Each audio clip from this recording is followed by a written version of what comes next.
A young boy from Pennsylvania vanished in 1991 during his own birthday party. His mother left him playing with the other guests, and when she went to check on him, he was gone, disappeared without a trace. But 10 years later, she's browsing a yard sale. When she spots something eerily familiar on a table, a personal item belonging to her missing son, something she was never supposed to see again. The afternoon sun cast long shadows across the tree-lined streets of Maple Hollow, Pennsylvania. It was one of those perfect autumn Saturdays in September, when the leaves had just begun to turn, painting the suburban landscape in warm hues of amber and gold. The town, known for its white picket fences and seasonal fairs, maintained that small-town charm that made neighbors wave at each other from their porches. Elaine. Whitmore sat in her living room, staring at the same spot on the wall where a family photo once hung. She had removed it years ago because looking at Nathan's bright smile was too painful. The doorbell rang, breaking her reverie. "Ayla, it's me." Donna's voice called through the door. "Are you ready?" Elaine opened the door to find her friend standing there with that determined look she'd worn all week. Donna had been persistent about getting her out of the house, suggesting they attend the Lavender Grove Community Yard Sale in Ash Hollow, just 4 blocks away. "I don't know if I'm up for this," Elaine said. But she was already reaching for her jacket. "You need this outing," Donna insisted, her voice gentle but firm. "It's been 10 years, Elaine. You can't keep living like this." 10 years. The words hung heavy in the air. 10 years since Nathan, her 8-year-old son, had vanished from his own birthday party. The case had gone cold, long ago. The police had no leads left to pursue, and Elaine had been living in a perpetual state of grief and tension. "Ever since I've always liked yard sales," Elaine admitted quietly. "They're like time capsules. All those old items remind me of better times." Donna's face brightened. "That's the spirit, come on. When was the last time we did something together outside your house?" "I can't even remember," as they walked to Donna's car, Elaine noticed how the neighborhood hadn't changed much. The same oak trees lined the streets. The same houses stood with their well-maintained gardens. Time had moved forward for everyone else, but for her it had stopped that terrible day. They drove the short distance to Ash Hollow, where the Lavender Grove Community Yard Sale was already in full swing. It was a neighborhood-wide event, with multiple families setting up tables on their lawns and driveways, eager to rid themselves of unwanted belongings. "Look at the size of this." Donna marveled as they parked. The whole neighborhood must be participating. They began strolling through the sprawling sale, taking their time as they browsed the various items on display. Vintage clothing hung on makeshift racks.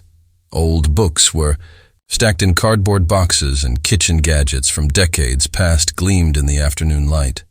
Elaine had to admit it felt good to be out the fresh air. The buzz of conversation around them, the normality of it all was oddly comforting. They stopped at several tables examining items, making small talk with the sellers. Then Elaine saw it. At first she thought her eyes were playing tricks on her among a collection of children's toys and books. On one table, something blue caught her attention. She frowned and moved closer, her heart beginning to race. It was a Game Boy device, the color unmistakably teal, but it wasn't just any Game Boy. As she picked it up with trembling hands, she saw the 3 Pokemon stickers, a Pikachu in the center, and 2 others flanking. "It, Nathan," she whispered, her voice catching. "What is it?"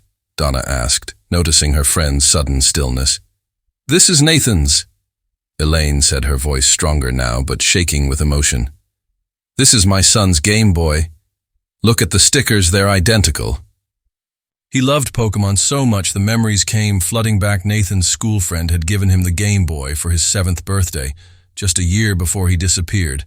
He had carried it everywhere, and she remembered the daily struggle of convincing him not to bring it to school. "Are you sure?" Donna asked gently. "I'm 100% sure," Elaine said, clutching the device. "No one else could possibly have this exact Game Boy with these same stickers in this exact pattern. Can I help you, ladies?" An elderly man approached them wearing a friendly smile that quickly faded when he saw Elaine's distressed expression. "Where did you get this?" Elaine asked, her voice trembling. She was shaking so badly, she almost dropped the Game Boy. The man reached out instinctively and caught it before it fell. "Whoa, there are you all right. This is my son's," Elaine said, her voice rising. "This is my missing son's Game Boy. Where is he? Where's my boy? Please, if you know where Nathan is, please tell me so I can see him again." Her trembling voice and desperate plea began attracting attention from nearby sellers and shoppers. People turned to stare, whispering among themselves. The elderly man's expression shifted from confusion to hesitation and then to fear. "I don't know what you're talking about," he said, pulling the Game Boy from her reaching hands and stuffing it into his jacket pocket. "No." Ella panicked. His behavior only confirmed her suspicions. "That's my son's. Why are you hiding it?"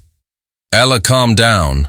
Donna tried to intervene, placing a hand on her friend's shoulder. But Elaine was beyond consolation. The stress of the moment combined with 10 years of grief overwhelmed her. She lost her balance and fell to the ground. Gasps erupted from the gathered crowd. "I'm calling the cops," the elderly man announced, pulling out his phone. Within 5 minutes, a police cruiser arrived. A young officer stepped out and approached the scene. "What's going on here?" The elderly man spoke first. This woman started panicking, claiming this game boy I'm selling belongs to her son. She has no evidence and tried to take it from me. "Sir, may I see the device?" the officer requested. The man crossed his arms. "Legally, I don't have to show you anything. This is my property. I have rights. Privacy, sir." "I'm asking you to cooperate," the officer said more firmly. "I know my rights," the man insisted, keeping his hand protectively over his jacket pocket. Elaine, still on the ground with Donna's help, looked up at the officer. "Please, call the detective working on my son's case, Nathan Whitmore. He disappeared 10 years ago." The officer radioed for backup and to contact the detective within minutes more. Police cars arrived along with an unmarked sedan. Detective Morrison, a man in his 50s, with graying hair, stepped out and immediately approached Elaine. "Mrs. Whitmore," he said gently. "What's happening?" "The Game Boy," Elaine said, pointing at the elderly man. "He has Nathan's Game Boy, the blue one with 3 Pokemon stickers." Detective Morrison's expression grew serious. He turned to the elderly man. "Sir, I'm Detective Morrison. I've been working the Nathan Whitmore case for 10 years. The boy was 8 when he vanished. He'd be 18 now. We have a detailed list of his personal belongings that went missing with him, including his favorite toy, a blue Game Boy, with 3 Pokemon stickers." He produced a folder from his car and pulled out old photographs. "These are pictures of Nathan and his Game Boy. Now I'm going to need you to hand over that device so we can compare it one of the other officers." Suddenly, "Spoke up, wait. Is that Walter Griggs, Sergeant?" Walter Griggs, the elderly man, straightened slightly. The officer continued. "Sir, you were our respected police sergeant here in Ash Hollow. You know our procedures." With obvious reluctance, Walter Griggs reached into his pocket and handed over the Game Boy detective. Morrison took it, carefully comparing it to the photographs. The resemblance was unmistakable. "Where did you get this, Mr. Griggs?" the detective asked. "I bought it at a flea market years ago," Walter said quickly. "That's bullshit," Elaine exclaimed, Donna still supporting her. "He has something to do with my son's disappearance." "Ma'am, please," Detective Morrison said then to Walter. "We're going to need to search your property." "Fine," Walter said, his jaw tight. "Do what you need to do." The officers began with Walter's car and the boxes he'd brought to the yard sale. They methodically went through everything but found nothing suspicious. "We'll need to search your home as well."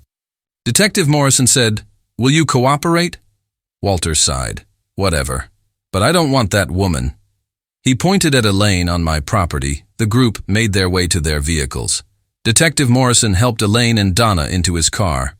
Walter led the procession to his house just a block away and around the corner, the police cars following behind as they drove the short distance.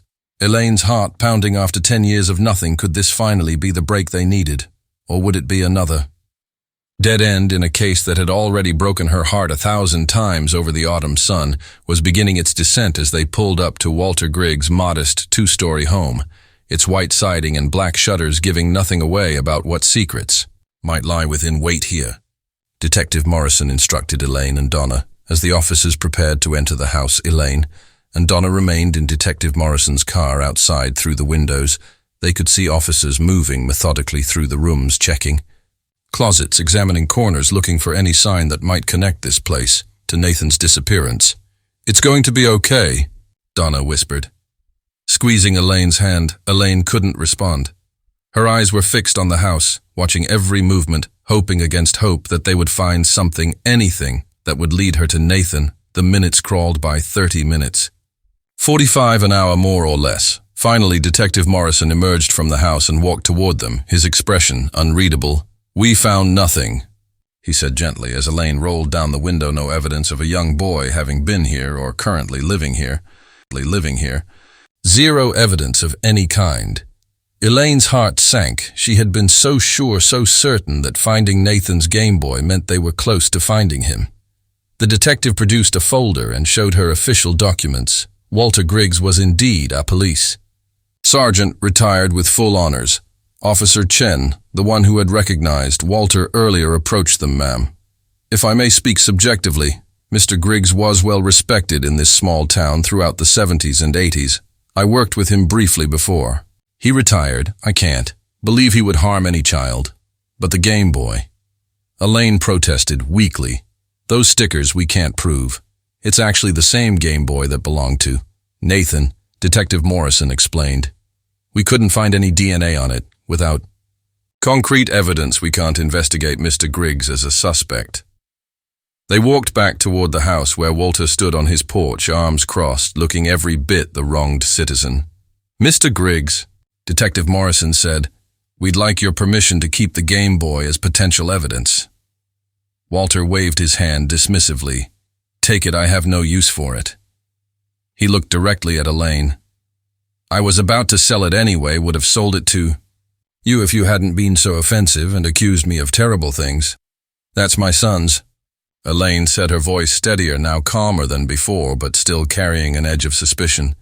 "It's evidence I don't have to buy what's ours in the first place." Detective Morrison stepped between them. "Mr. Griggs, can you tell us when and for whom you bought this device?" Walter shifted uncomfortably. "I don't even remember. It was at a flea market somewhere. Bought it for my..." He paused, and Elaine caught the hesitation. "For my niece."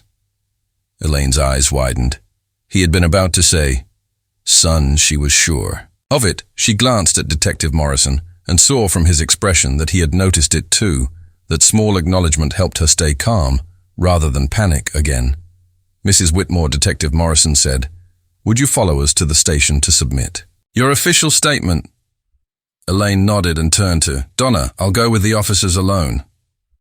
Donna pulled her into a tight hug. "Call me if you need anything at all."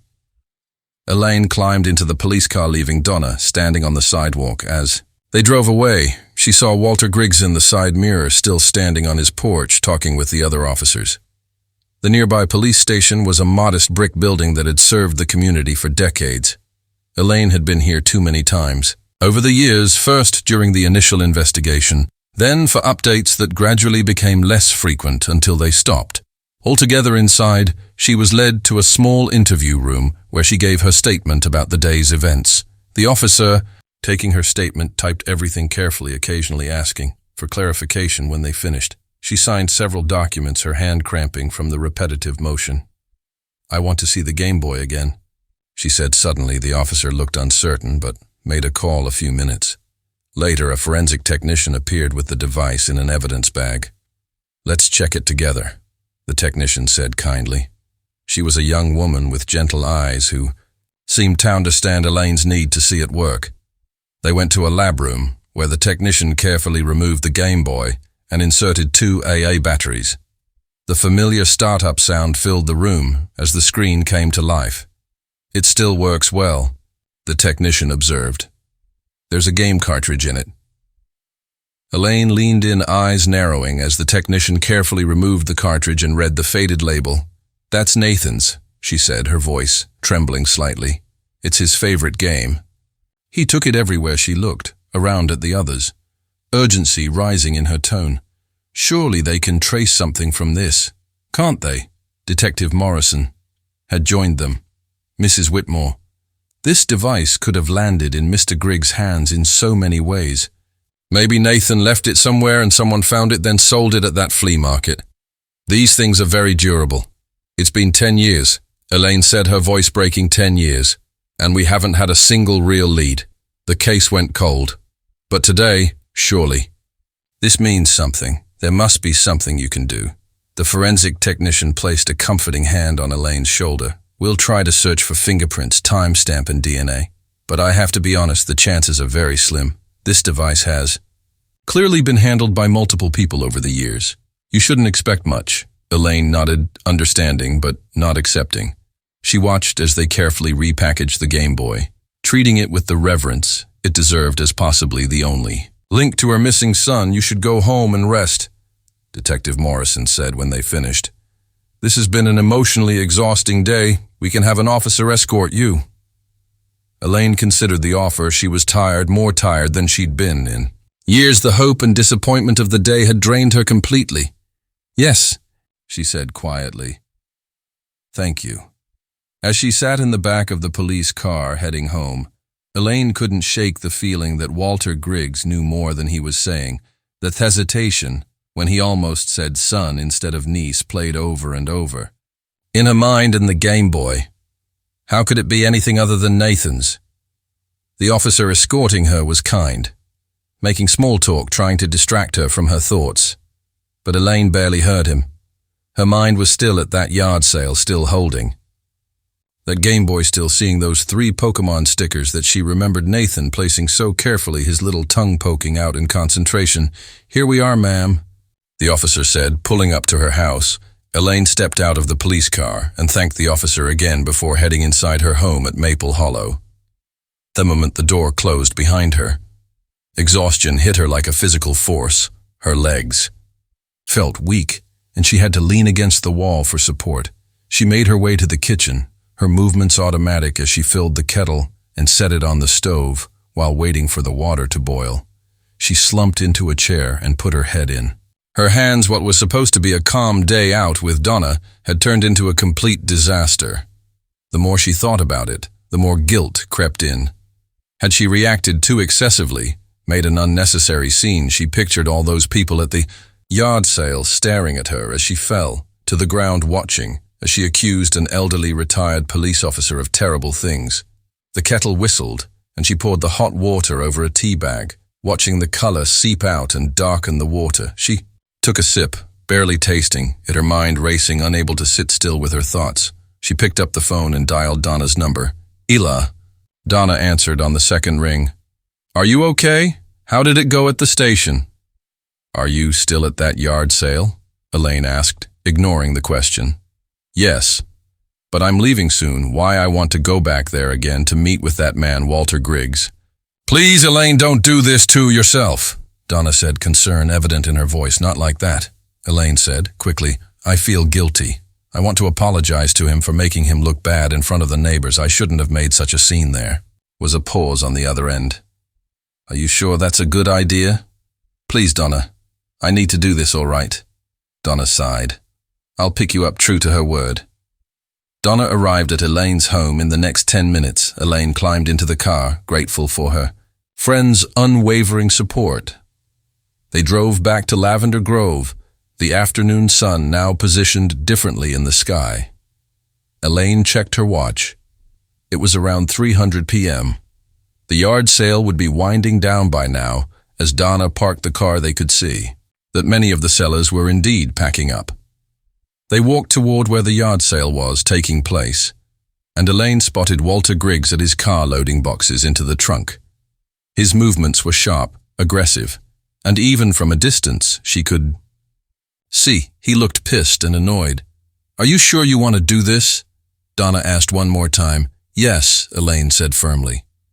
Though her heart was racing, they approached Walter at his car. He saw them coming and straightened up, his face darkening. What again? He said harshly. What do you want from me this time? Elaine took a deep breath. I came to apologize. I reacted badly. Earlier I shouldn't have made such a scene. I'm sorry. Walter stared at her for a long moment. His expression didn't soften much. and he clearly wasn't fully accepting her apology. "I hope the neighbors didn't get the wrong idea after what happened this morning," he said coldly. "I've lived here peacefully for years. I don't need this kind of drama." "I understand," Elaine said quietly. "I'm truly sorry." Walter slammed his trunk shut. "Now go. I need to grab the rest of my stuff from the sales table." He walked away without another word, leaving Elaine and Donna standing by his car. They returned to their own vehicle in the parking lot. "Well, you treed," Donna said gently as they sat in the car. Before they could leave, Lavender Grove, another car pulled up near Walter's vehicle. It was rather eccentric and eye-catching, a green Volkswagen New Beetle, with its distinctive bubbly shape. A man who looked to be in his late 20s or early 30s stepped out and approached Walter, who had returned with more items. "That's interesting," Donna murmured. They watched as Walter roughly shoved a heavy box toward the younger man, speaking to him in what was clearly an angry or upset tone. The box wasn't taped shut, and when Walter shoved it, several items tumbled out onto the ground. What looked like game cards and children's toy cars. The younger man bent down to gather them, hastily putting them back into the box. Donna rolled down her window just enough, and fragments of conversation drifted toward them on the breeze. I don't care." Walter's voice carried not mine. A gust of wind brought more words. "Honest with me. Sake of your mother, then leave." The younger man shook his head, multiple times, looking agitated. He stomped away with the box toward the Volkswagen. Clearly upset by whatever had been said, Elaine and Donna exchanged meaningful looks. "What do you think that was about?" Elaine whispered. They continued watching. As Walter returned to cleaning up the last of his items from the yard sale table, the younger man had loaded the box into his car and was already pulling away. "Maybe that's Walter's son," Elaine said thoughtfully. "I heard him say something about mother." "I think so too," Donna agreed. "But why did he give him just that one box?" Elaine's mind was racing. It looked like the box was filled with children's toys. Maybe it was his. If so, then the Game Boy must have been his too. She turned to Donna with sudden urgency. "Maybe we could get some information. If we talk to the son, follow him," Donna said skeptically. "I don't like to stalk people, Elaine, and besides that, car has already left." "Please," Elaine pleaded. "I don't want this to just be another dead end, not when we might finally have something. If we called police, I don't think they would take us seriously." Donna looked at her friend's desperate face and was clearly moved. She sighed heavily. "Fine," she said. "We'll see where he goes. Maybe talk to him if he's willing, but we won't upset anyone or get onto anyone's property." "Okay." "Yes," Elaine agreed immediately. "Thank you, Donna, thank you." Donna started the car and pulled out of the parking lot, heading in the direction the green Volkswagen had gone. It wasn't hard to catch up to the green Volkswagen. The distinctive car was easy to spot among the more conventional vehicles on the road.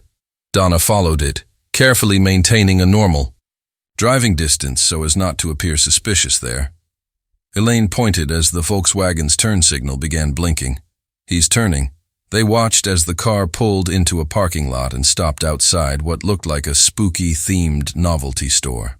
The building was painted black with purple trim, and even from the road they could see Halloween decorations in the windows. The store was located close to the Maple Hollow outskirts in a more commercial area. "Damn," Donna muttered. She had missed the turn, stuck in the wrong lane. Making a sudden turn would upset the traffic flow, and there were cars behind them. "It's okay," Elaine said, though she was craning her neck to keep the store in sight. "Just find a place to turn around." Donna kept driving, looking for a safe place to make a U-turn. She found one about a 4 mile down the road and carefully turned the car around. "Hopefully he's still there," Donna said as they approached the store again, this time in the correct lane. But as they neared the parking lot, they saw the man exiting the store. He was carrying 2 large shopping bags and walking quickly toward his car. Before Donna could even consider pulling into the parking lot, the green Volkswagen suddenly reversed out of its spot at high speed. It came so close to their car that Donna had to brake hard to avoid a collision. "What the hell?" Donna exclaimed. "Did you see that? Who drives like that?" Just reversed without even looking. The Volkswagen sped out of the parking lot and back onto the main road, leaving them shaken. Should we keep following? Elaine asked. Donna gripped the steering wheel tighter. That was too close, but yeah, let's see where he goes. They resumed following the Volkswagen, keeping a safer distance. This time the car was moving faster now, weaving through traffic in a way that made it difficult to keep up without driving recklessly. Themselves. Then they heard it. The warning bells of a railroad crossing the barriers were coming down just as the Volkswagen sped through. Donna had to stop, blocked by the lowered gates. "Oh no," Elaine said in frustration, as a long freight train began rolling by. Car after car of the train passed, each one feeling like an eternity. "It's a long journey," Donna observed, drumming her fingers on the steering wheel. They waited in silence, both knowing that with each passing second, the Volkswagen was getting farther away. Finally, the train passed and the crossing barriers lifted. Donna accelerated through the crossing and continued down the road, both women scanning for any sign of the green.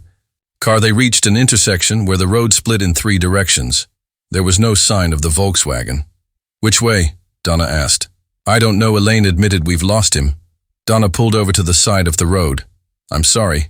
A lane between the train and that intersection. There was no way to keep up. Elaine sighed and leaned back in her seat. "It's okay.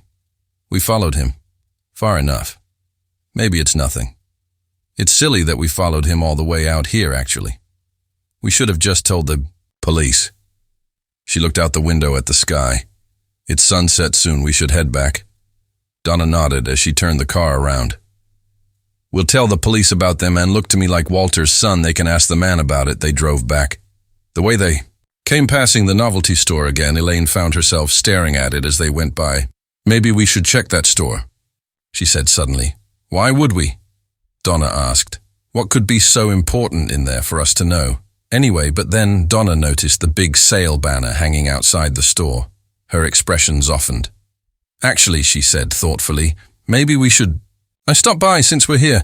Anyway, we planned for a day out, remember? But it got interrupted. Halloween is in 3 weeks, and my niece's birthday too. Maybe we can have a look around. Find something interesting." "Yeah," Elaine agreed, a wistful note in her voice. "Maybe we should... I would visit there if I still had my boy with me." Donna turned into the parking lot and found a spot. As they parked, they could see the store name clearly displayed on the sign, Dark Delights Party Emporium. They exited the car and walked toward the entrance. A young employee was crouching in the parking lot smoking a cigarette. He looked up as they approached. "Welcome," he called out, raising his cigarette in a casual greeting. "I'll be inside in a minute to help you ladies." Elaine and Donna pushed through the heavy glass door of Delight's Party Emporium. The interior was unlike any store Elaine had seen in their quiet suburban area. The shelves were stocked with an array of horror costumes, from classic vampires and werewolves to more elaborate creature designs. Latex masks hung from hooks on the walls, their empty eye sockets staring down at customers. "Look at all this," Donna said, picking up a bottle of fake blood. "They really go all out for Halloween." The store was clearly a seasonal haunt destination, popular around Halloween. Fog machines sat on display shelves and animatronic figures occasionally sprang to life as they walked past, eliciting a small gasp from Donna. "This place is intense," Elaine commented. Though her mind was still on why Walter's son had come here, they browsed for a while. Donna eventually settling on a witch costume that she thought her niece would love. It was made of shimmery purple fabric with silver stars scattered across it. "This is perfect," Donna said, heading toward the cashier counter. "She'll be thrilled." They reached the counter, but the employee was still outside, smoking. Through the window, they could see him taking his time, seemingly in no hurry. To return, Donna placed the costume on the raised section of the cashier counter and sighed. "I'll go call him." But as she turned to leave, the slippery fabric of the costume slid backward, falling behind the counter onto the cashier's workspace. "Just let it be," Donna said, already heading for the door. "I'll get him." But Elaine, ever polite, decided to retrieve it. She leaned over the counter, stretching to reach the costume. As she did, her eyes fell on an active laptop screen showing a paused video clip. The costume had landed partially on the keyboard.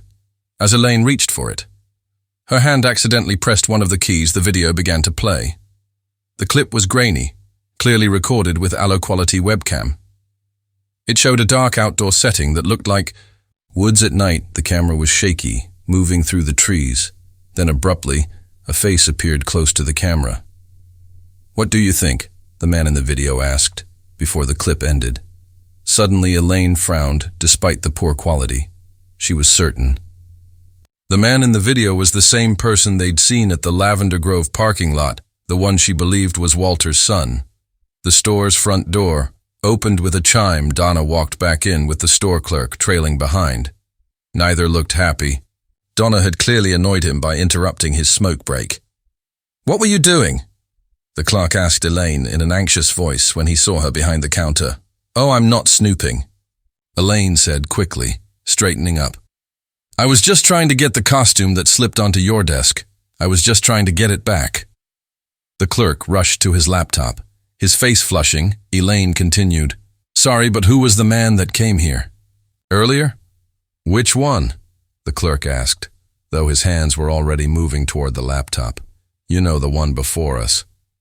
Not long ago, the man with the Volkswagen car. The clerk's demeanor changed instantly. He became defensive, almost aggressive. "Did you do anything to my laptop?" Hishin darted to the mouse, aiming to close the video file, but instead he accidentally revealed what was behind it. Elaine caught a glimpse of a Yahoo Messenger window showing a group chat room. The group chat title reads "Scary Fun Party" in bold letters. What made Elaine's heart skip was seeing the name Nathan in bold text within the chat box, surrounded by several Yahoo Messenger emoticons that made the name stand out prominently. "You were really snooping," the clerk accused, slamming the laptop. "Shut. I could report you to the police for this." "No, you don't understand," Elaine said urgently. "My missing son from 10 years ago was named Nathan Wyas. That name there, tell me," the clerk scoffed. "You're a crazy lady. What's wrong with the name Nathan? Anyone can be named Nathan. It's not a rare name, it's just a party plan, okay?" "I'm sorry," Elaine persisted. "But when I tried,